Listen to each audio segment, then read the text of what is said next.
بالله من الشيطان الرجيم. بسم الله الرحمن الرحيم. أعوذ بالله من الشيطان الرجيم. بسم الله الرحمن الرحيم. رب اشرح لي صدري ويسر لي أمري واحلل عقدة من لساني يفقه قولي. رب زدني علما. اللهم فقهنا في الدين. اللهم انفعنا بما علمتنا وعلمنا ما ينفعنا وزدنا علما. رب يسر ولا تؤسر وتمم بالخير وبك نستعين. نحمد و نصلی علی رسولہ الکریم اما بعد. آپ تمام کو السلام علیکم ورحمۃ اللہ وبرکاتہ. الحمدللہ آفٹر عید الاضحیٰ ہماری یہ کلاس شروع ہوئی ہے. آج ہمارا 8واں لیکچر ہے. آپ تمام کو میں عید الاضحیٰ کی مبارکباد پیش کرتی ہوں اور اللہ سے دعا کرتی ہوں کہ اللہ تعالیٰ آپ کی عبادتوں کو، آپ کی قربانی کو قبول فرمائے اور اس کا بہترین بدلہ دنیا اور آخرت میں عطا فرمائے. الحمدللہ تھوڑا سا پچھلے لیکچر کا تھوڑا سا میں آپ کو بتاتے ہوئے اپنی بات کو آگے بڑھانا چاہوں گی کہ ہم نے 7ویں لیکچر میں دیکھا تھا کہ الحمدللہ جب مسلمانوں پر بہت زیادہ ظلم و ستم شروع ہو گیا تھا اور نبی کریم صلی اللہ علیہ وسلم نے جو مظلوم تھے، جو بہت زیادہ ستائے جا رہے تھے، ان کو یہ حکم دیا تھا کہ وہ حبشہ کی طرف ہجرت کریں. الحمدللہ اللہ کے نبی کے حکم سے مسلمانوں کی ایک جماعت جس میں 72 لوگ شریک تھے، انہوں نے حبشہ کی طرف، ابیسینیا کی طرف ہجرت کی.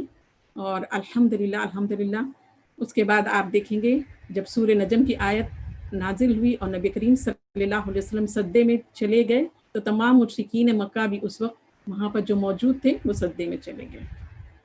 تو یہ خبر پھیل گئی کہ تمام مشرکین مکہ نے اسلام کو قبول کر لیا ہے. جب یہ بات پہنچی تو وہاں سے پھر مسلمانوں نے مکے کی طرف ارادہ کیا، لیکن انہیں بعد میں پتہ چلا جب وہ راستے میں تھے کہ اس طرح سے نہیں ہوا ہے اور صحیح واقعہ ان کو پتہ چلا. تو پھر دوبارہ اور بہت سارے مسلمان جن پر یہاں پر مکے میں ظلم و ستم ہو رہا تھا، انہوں نے دوبارہ پھر ہجرت کی اور زیادہ لوگوں کے ساتھ ان لوگوں نے ہجرت کی. اس کے بعد آپ دیکھیں گے یہاں پر نبی کریم صلی اللہ علیہ وسلم کے ساتھ بہت ہی کم لوگ رہ گئے تھے، یعنی گنے چنے لوگ مکے میں رہ گئے تھے. اسی وقت میں شعیب بن ابی طالب یعنی آپ کا بائیکاٹ کیا گیا، آپ کا سوشل بائیکاٹ کیا گیا اور 3 سال کا یہ دور تھا، ایک نظر بندی کا دور تھا. الحمدللہ کچھ مشرکین مکہ کی کوششوں کے ذریعے سے اور اللہ نے دیمک کو بھیج کر اس معاہدے کو کھا لیا اور اس طریقے سے یہ کانٹریکٹ ختم ہوا. الحمدللہ یعنی نظر بندی کا دور ختم ہو گیا اور ایک بار پھر نبی کریم صلی اللہ علیہ وسلم اپنے گھرانے سمیت آزادی کی فضا میں داخل ہو گئے. الحمدللہ. لیکن آپ دیکھیں اب اس سے بھی سختر دور کا آغاز ہوا ہے. یہ نبوت کا 10واں سال تھا. اس سال میں اولین جو سانحہ پیش آیا کہ حضرت علی رضی اللہ تعالیٰ عنہ کے والد ابو طالب کی وفات ہو گئی.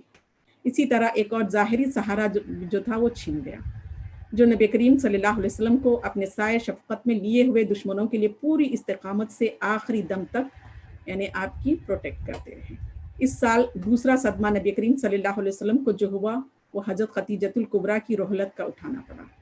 حضرت خدیجہ رضی اللہ تعالیٰ عنہ محض نبی کریم صلی اللہ علیہ وسلم کی بیوی ہی نہ تھی بلکہ السابقون الاولون میں سے تھی، اور انہوں نے دور رسالت سے قبل بھی موانست اور غمزخاری میں کوئی کسر نہ چھوڑی تھی، اور اولین وحی کے نزول سے لے کر تادم آخر راہ حق میں نبی کریم صلی اللہ علیہ وسلم کے ساتھ سچی رفاقت کا حق ادا کر کے دکھلایا. تحریک حق کی حمایت میں مال بھی خرچ کیا، قدم قدم پر مشورے بھی دیے اور دلی جذبے سے تعاون بھی کیا. یعنی یہ بجا طور پر ہم یہ بات کہہ سکتے ہیں کانت لہو وزیرہ، یعنی وہ نبی کریم صلی اللہ علیہ وسلم کی وزیر تھی. ایک طرف تو ایک کے بعد دیگر یہ 2 صدمے نبی کریم صلی اللہ علیہ وسلم کو سہنا پڑا، اور دوسری طرف ان ظاہری سہاروں کے ہٹ جانے کی وجہ سے مخالفت کا جو طوفان تھا اور زیادہ چڑھ آیا.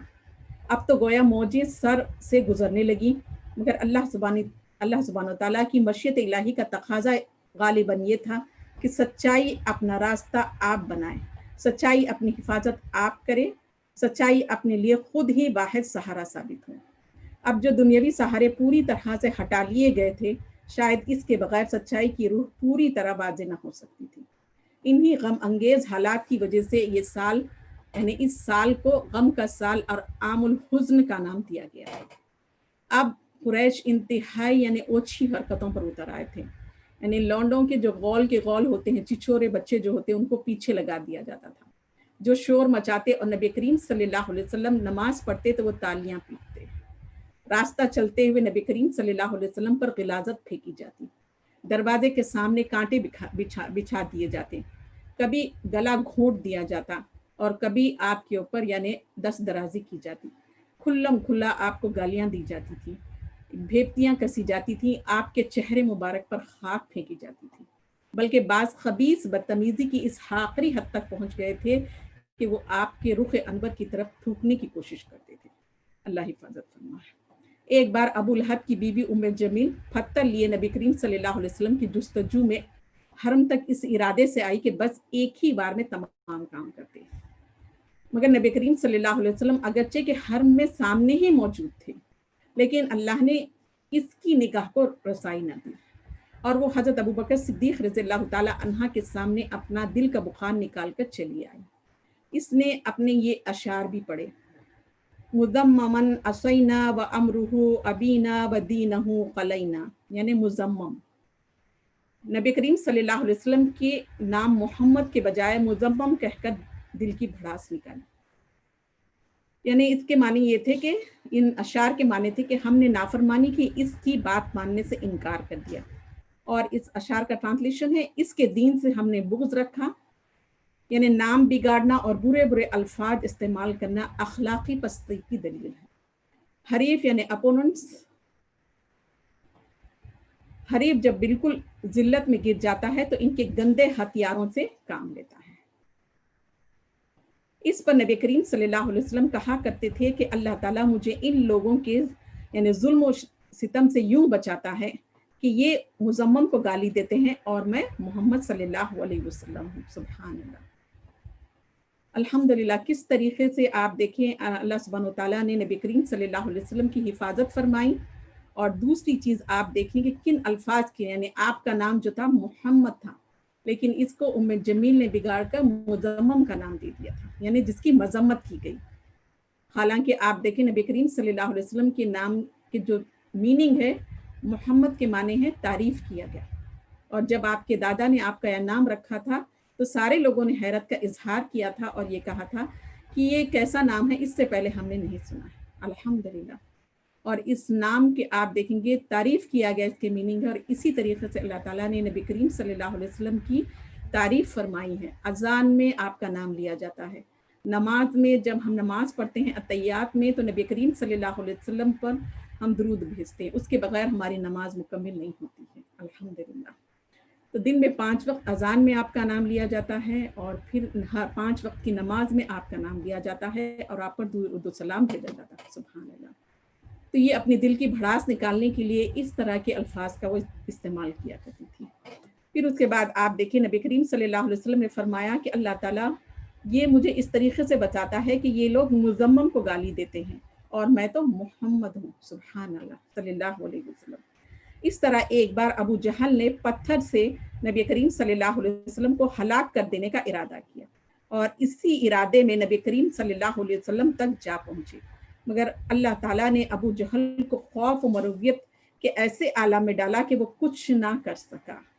ایک بار دشمنوں کا غول ٹوٹ پڑا اور محسن انسانیت نبی کریم صلی اللہ علیہ وسلم کو سخت اذیت دی۔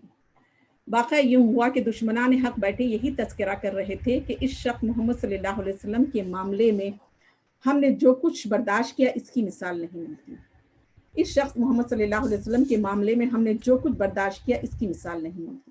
اس دوران میں نبی کریم صلی اللہ علیہ وسلم تشریف لے آئے، ان لوگوں نے دریافت کیا کیا تم ایسے کہتے ہو؟ نبی کریم صلی اللہ علیہ وسلم نے پوری اخلاقی جرات سے فرمایا، ہاں میں ہوں جو یہ اور یہ کہتا ہوں، بس یہ کہنا تھا کہ چاروں طرف سے لوگوں نے دھاوا بول دیا۔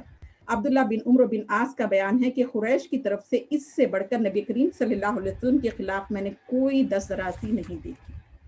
حملہ آور رک گئے تو نبی کریم صلی اللہ علیہ وسلم نے پھر اس یعنی جرت سے کام لے کر ان کو ان الفاظ سے متبنہ کیا کہ میں تمہارے سامنے یہ پیغام لایا ہوں کہ تم ذبح ہو جانے والے ہو، یہ ظلم کی یہ چھری جو تم مجھ پر تیز کر رہے ہو، تاریخ میں کام کرنے والا قانون الہی بلاخر اس سے خود تم کو ختم کر دے گا۔ تمہارا یہ زور و اقتدار جو ظلم کے رخ پر پڑ گیا ہے، یہ اکثر ختم ہو جائے گا۔ ان تفصیلی واقعات کے یعنی زمان وقوع کے بارے میں قطعیت سے کچھ نہیں کہا جا سکتا، لیکن قیاس یہی کہتا ہے کہ یہ واقعات انتہائی دور اور تشدد سے متعلق ہو سکتے ہیں، اور یہ دور بہرحال جناب ابو طالب کی وفات کے بعد نمودار ہوا تھا۔ حضرت عثمان بن عفان رضی اللہ تعالیٰ ایک واقعہ بیان کرتے ہیں کہ نبی کریم صلی اللہ علیہ وسلم جب بیت اللہ کا طواف کرتے تھے، عقبہ بن معیط، ابو جہل اور امیہ بن خلف حتیم میں بیٹھے ہوئے تھے۔ جب نبی کریم صلی اللہ علیہ وسلم ان کے سامنے سے گزرتے تو وہ کلمات یعنی اپنی زبانوں پر لاتے، اور ایسا 3 بار ہوا۔ آخری مرتبہ نبی کریم صلی اللہ علیہ وسلم کا چہرہ متغیر یعنی چہرے کا رنگ بدل گیا اور کہا، بخدا تم بغیر اس کے باز نہ آؤ گے کہ اللہ کا عذاب جلد تم پر ٹوٹ پڑے۔ حضرت عثمان رضی اللہ تعالیٰ کہتے ہیں کہ ہیبت حق تھی کہ یہ سن کر ان میں سے کوئی نہ تھا جو کانپ نہ رہا ہو۔ یہ فرما کر نبی کریم صلی اللہ علیہ وسلم اپنے گھر کو چلے تو حضرت عثمان رضی اللہ تعالیٰ عنہ اور دوسرے لوگ بھی آپ کے ساتھ ہوئے۔ اس موقع پر نبی کریم صلی اللہ علیہ وسلم نے ہم سے خطاب کر کے فرمایا، لوگوں تم کو بشارت ہو، اللہ تعالیٰ یقیناً اپنے دین کو غالب کر کے رہے گا اور اپنی کلمے کی تکمیل کرے گا اور اپنے دین کی مدد کرے گا، اور یہ لوگ جنہیں تم دیکھتے ہو اللہ تعالیٰ بہت جلد تمہارے ہاتھوں سے ذبح کروائے گا، تمہارے ہاتھوں سے ان کو مروائے گا۔ غور کیجئے، بظاہر یاس انگیز ماحول میں یہ بشارت دی جا رہی تھی، اور پھر کس شان سے یہ بہت ہی جلدی پوری ہوئی، اور گویا تحریک حق نے اپنے ہتھیلی پر سرسوں جما دیے تھے۔ الحمدللہ، یعنی نبی کریم صلی اللہ علیہ وسلم کے اوپر جس طریقے سے ظلم و ستم اور آپ کے اوپر جس طریقے سے ان لوگوں نے زیادتیاں کی تھی، اس کے جواب میں نبی کریم صلی اللہ علیہ وسلم نے فرمایا تھا کہ بہت جلد ان کا یعنی یہ جو ظلم و ستم کر رہے ہیں یہ رک جائے گا۔ کافروں نے بہت کوشش کی کہ محمد صلی اللہ علیہ وسلم اللہ کا جو پیغام ہے پہنچانا چھوڑ دیں، اسلام کی دعوت دینا بند کر دیں، لیکن ذرا بھی کامیابی نہ ہوئی۔ اسلام کا چراغ گل کرنے کی مسلسل کوشش اور پھر مسلسل ناکامی دشمنوں کے لیے ایک المناک سانحہ تھا۔ عقل حیران تھی کہ کیا کریں، آپ کے مقابلے میں کون سی چال چلیں، لیکن افسوس ابو طالب جا چکے تھے۔ ہاں، وہی ابو طالب جو آپ صلی اللہ علیہ وسلم کا سہارا اور مددگار تھے، بلاؤں کے طوفان میں ایک محکوم دیوار تھے اور جو پورے قبیلے کا شیرازہ تھے، سارے خاندان کا گلدستہ تھے کہ انہی کی بدولت لوگ آپ صلی اللہ علیہ وسلم کے ساتھ تھے، آپ کے گرد جمع ہوتے تھے۔ اب میدان خالی تھا، راستہ ان کے لیے ہموار تھا، دل کا بخار نکالنے کے لیے موقع سازگار کا تھا۔ اب نرمی اور رحم دلی کا کیا سوال تھا؟ اب تو ظلم و ستم کے تیز جھونکے آپ کو ستانے میں ہر ایک شیر ہو گیا تھا۔ اس میں جو جتنا ہی زیادہ آگے تھا، اس کو اتنا ہی زیادہ فخر تھا۔ انتہا یہ کہ ایک روز آپ صلی اللہ علیہ وسلم کعبے کے پاس نماز پڑھ رہے تھے۔ ایک بدبخت کو شرارت سوجھی، آپ پر بکری کی اوج لا کر ڈال دی۔ نبی کریم صلی اللہ علیہ وسلم کی طرف سے اس بدتمیزی کا کیا جواب تھا؟ کیا اس ظالم کو برا بلا کہا؟ کیا اسے کوئی بددعا دی؟ نہیں، بس اتنا فرمایا، آل مناف پڑوسی کے ساتھ کیسا سلوک کرتے ہیں۔ ایک دفعہ آپ کہیں جا رہے تھے، کسی بدبخت نے سر مبارک پر خاک ڈال دی، آپ اسی حال میں گھر آئے۔ بیٹی فاطمہ رضی اللہ تعالی عنہا نے یہ دیکھا تو دوڑ کر پانی لائیں اور سر کو دھونے لگی۔ وہ پانی گرا رہی تھی اور اسی میں گرم گرم آنسو ملا رہی تھی۔ باپ کی مظلومی ان کا جگر چیر رہی تھی، قریش کی بدسلوکی دل کو تڑپا رہی تھی، اور آپ صلی اللہ علیہ وسلم انہیں تسلی دے رہے تھے، بیٹی رو نہیں، اللہ تمہارے باپ کی مدد کرے گا۔ سبحان اللہ۔ اور ابو لہب ابو طالب کی وفات ہوئی تو وہ کس دنوں خاموش رہا، پھر پہلے سے زیادہ بے دردی سے ستانے لگا۔ اس نے اور اس کی بیوی نے تو اتنا تنگ کیا، خدا کی پناہ ناک میں دم کر دیا۔ ابو جہل تو دن رات گھات میں لگا رہتا، کبھی اوباشوں کو پیچھے لگا دیتا اور وہ خوب ستاتے، کبھی گنڈوں کو اشارہ کرتا اور وہ اپنی بدتمیزیوں کا مظاہرہ کرتے۔ کچھ اوجھے لوگوں کو لے کر بیٹھ جاتا۔ جب آپ صلی اللہ علیہ وسلم نماز پڑھنے آتے یا طواف کا ارادہ کرتے تو وہ بدبخت آپ کو ماننا چاہتے، آپ صلی اللہ علیہ وسلم کی قتل کی اسکیمیں بناتے۔ حضرت ابو بکر انہیں روکتے، ان کی حرکتوں پر بیزاری اور نفرت کا اظہار کرتے، بہت ہی حسرت کے ساتھ کہتے، کیا کسی کو محض اس بات پر قتل کرو گے؟ وہ کہتا ہے میرا رب اللہ ہے، حالانکہ وہ اللہ کے پاس سے واضح نشانیاں لے کر آیا ہے۔ نتیجہ ظاہر تھا، ابو بکر رضی اللہ تعالیٰ بھی ان کی اذیتوں سے بچ نہ پائے۔